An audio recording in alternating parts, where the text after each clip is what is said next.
Dream sequences have pretty much always been a staple within the horror genre, showing us a bit of the psychology of the story's characters by reveling in their dreams, or in most cases, their nightmares.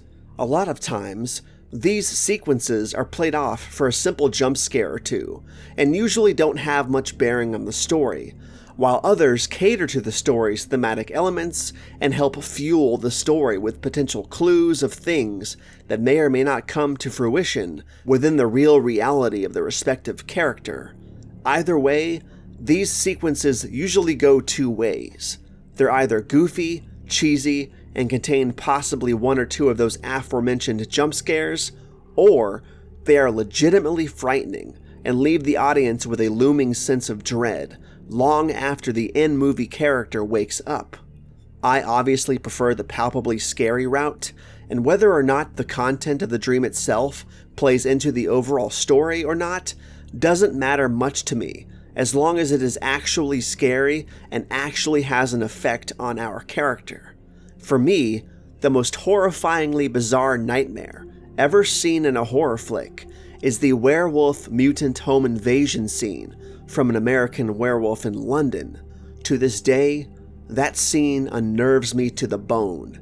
It is palpably scary, legitimately frightening, and really chills you to the core by how out of nowhere it really is.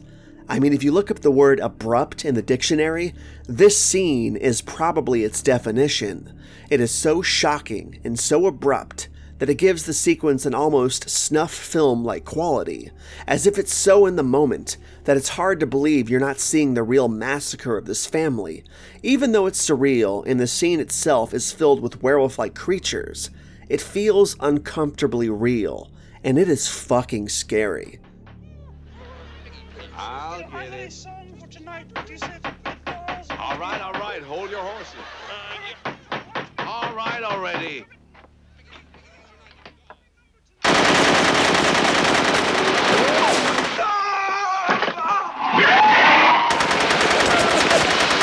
Ladies and gentlemen.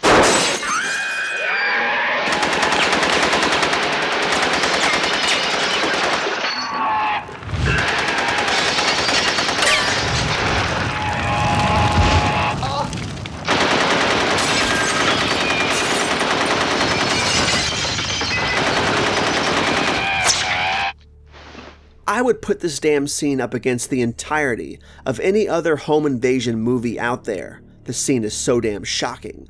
The way these werewolf mutant soldiers look is absolutely terrifying too. I mean, just look at these damn things.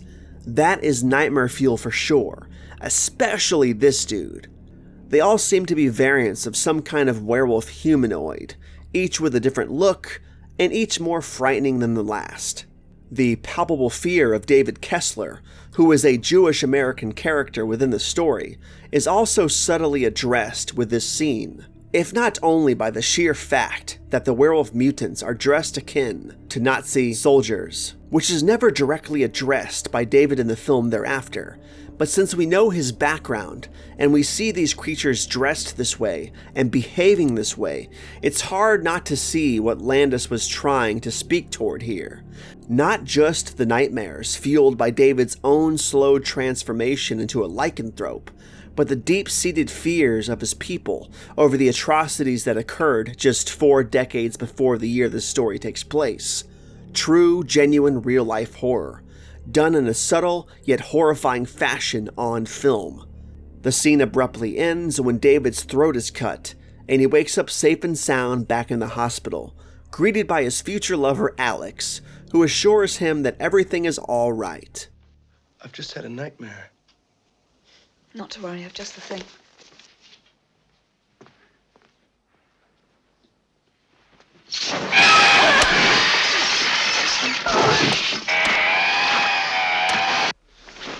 Holy shit.